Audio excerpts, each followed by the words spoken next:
Nasa pool umano ng Israel ang pinakautak ng Iranian Navy na may pinakamalaking papel sa pagsarado ng Strait of Hormuz.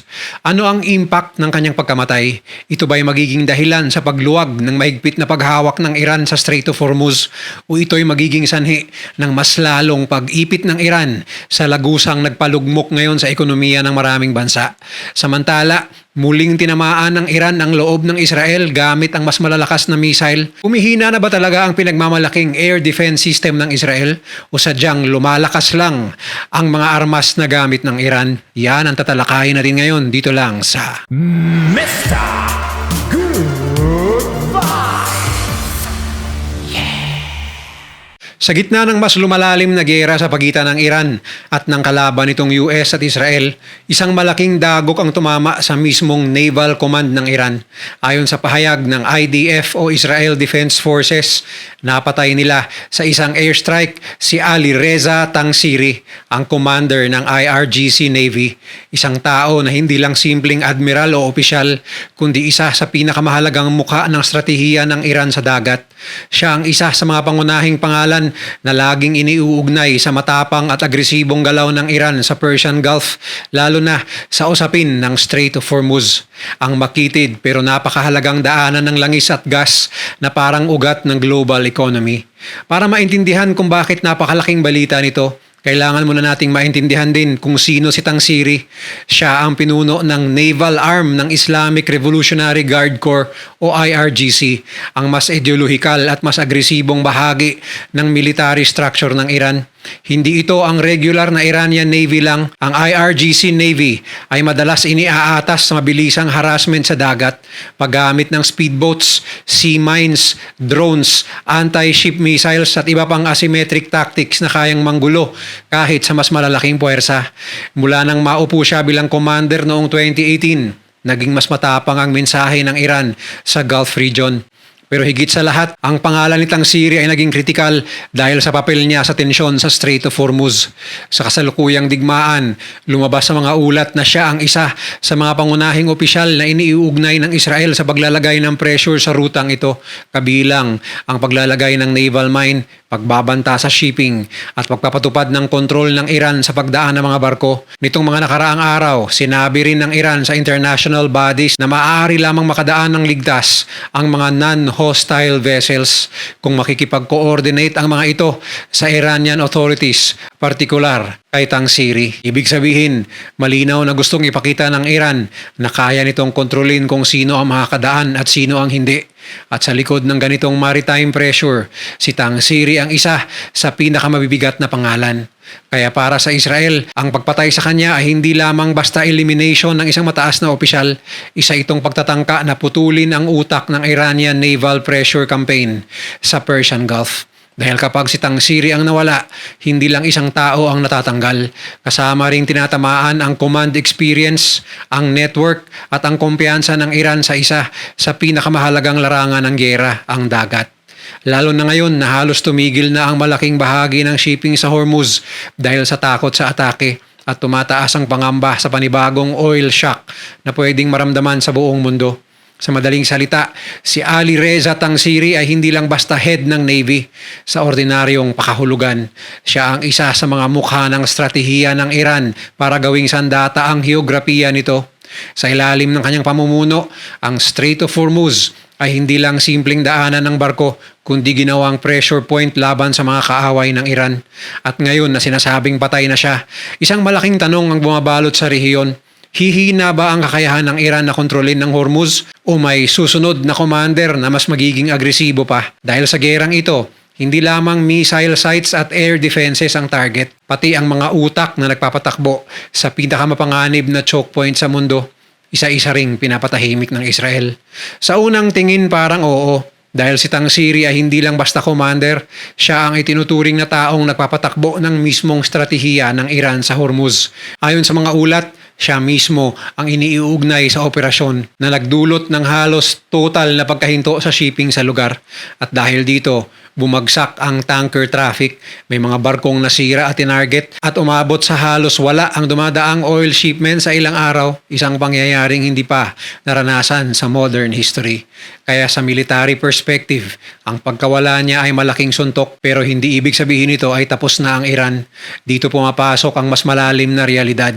Ang Iran, lalo na ang Islamic Revolutionary Guard Corps o IRGC, ay hindi umaasa sa iisang tao lang. Isa itong sistema na matagal nang sanay sa pagkawala ng mga commander. Sa katunayan, sa loob lang ng ilang linggo ng gyera, sunod-sunod ang mga matataas na opisyal na napatay na tinatayang mahigit 50 na, kasama na dito si Ayatollah Ali Khamenei. At ngayon, nadagdag pa si Tangsiri. Pero kahit ganito kalaki ang nawawala sa kanilang leadership, isang mahalagang katotohanan ng lumilitaw, hindi tumitigil ang Iran. Ang sistema ng IRGC kapag may napatay na commander ay hindi nagkakaroon ng vacuum. Agad itong pinapalitan. May nakaabang na hierarchy. May mga deputy commander, may mga operational planners na handang pumalit anumang oras. Sa madaling salita, replaceable ang tao pero hindi ang strategy. At ito ang dahilan kung bakit kahit na na-target na ang matataas na leader ng Iran, ay nananatili pa rin silang operational sa digmaan.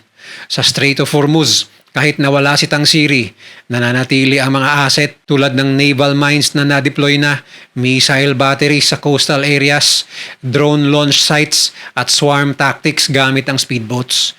Hindi ito basta mawawala dahil lang sa isang assassination. Ang mas mahalaga pa, ang doktrina na iniwan ni Tangsiri ay naka-embed na sa sistema. Ibig sabihin, kahit may bagong commander, pareho pa rin ang magiging approach.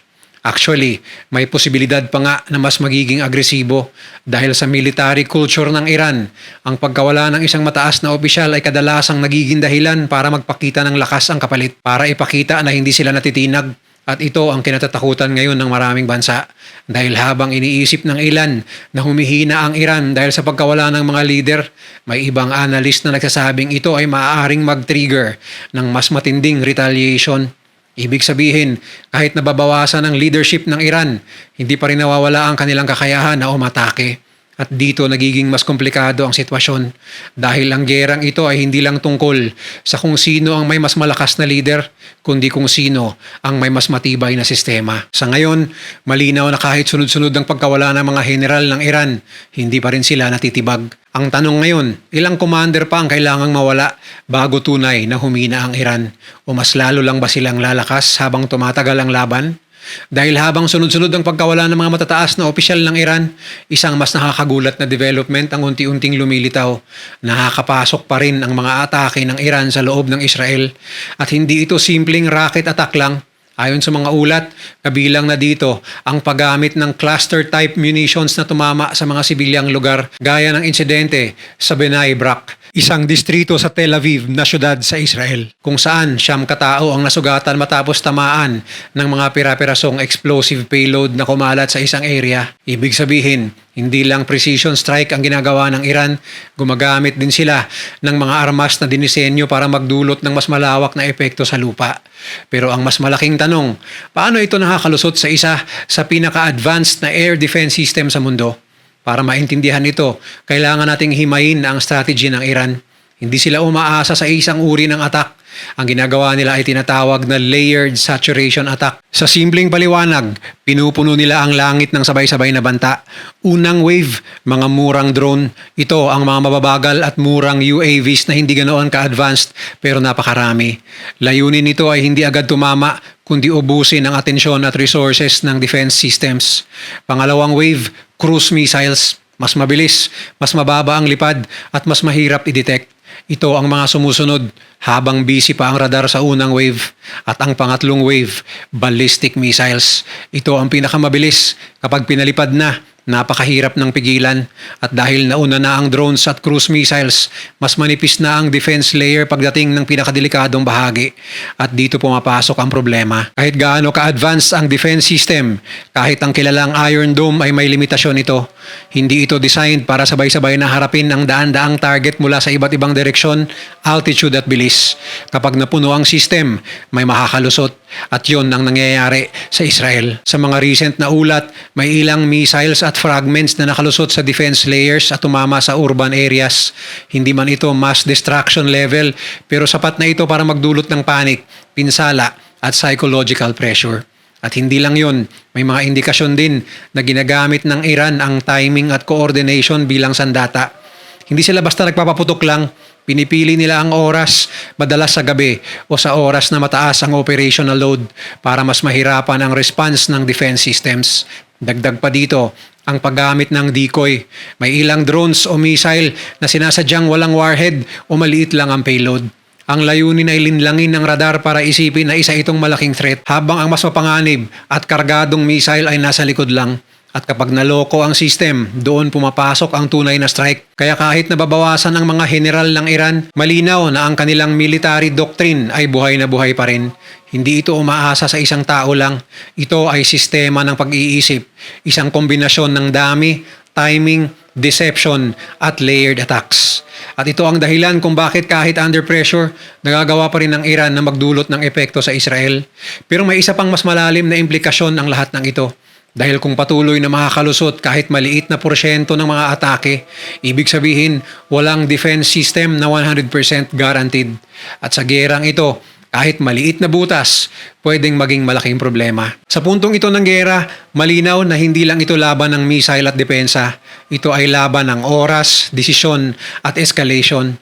Matapos ang pagkamatay ni Ali Reza Tangsiri at ng iba pang matataas na opisyal ng Iran, maraming analyst ang nagsasabi na papasok na ang conflict sa isang mas mapanganib na yugto, ang tinatawag na retaliation phase. At dito nagiging mas unpredictable ang lahat dahil sa military doctrine ng Iran, ang pagkawala ng isang mataas na commander ay hindi tinatapos sa simpleng replacement lang. Ito ay kadalasang sinusundan ng isang mensahe, isang sagot, isang aksyon na magpapakita na hindi sila natitinag at kadalasan mas malakas pa. Sa loob ng Iran, hindi lang simpleng military decision ang nangyayari. May pressure mula sa loob, mula sa publiko, mula sa mga hardliner at mula sa mismong sistema ng IRGC na kailangang magpakita ng lakas. Kaya ang tanong ngayon, saan sila babawi?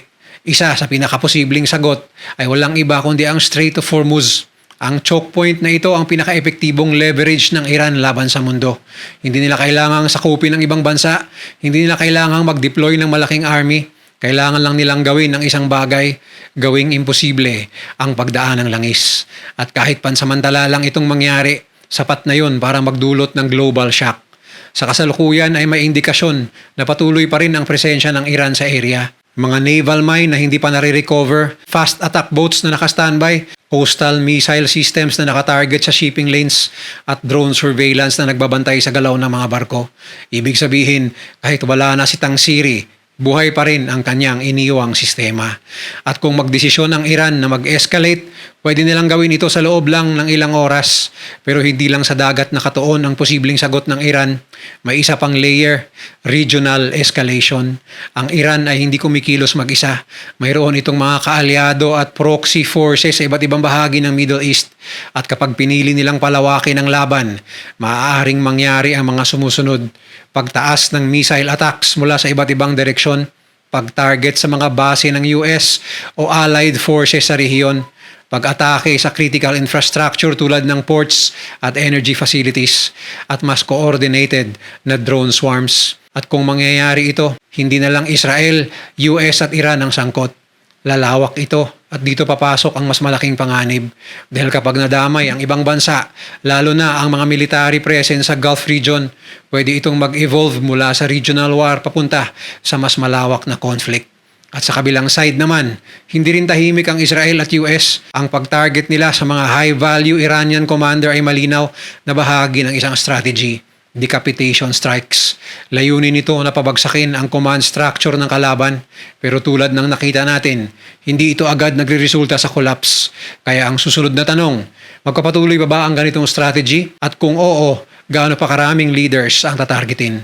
At hanggang saan ito aabot? Dahil bawat strike may katumbas na risk at bawat retaliation naglalapit sa dalawang panig sa mas diretsong konfrontasyon. Sa ngayon, Ang sitwasyon ay parang nakabalanse sa manipis na linya.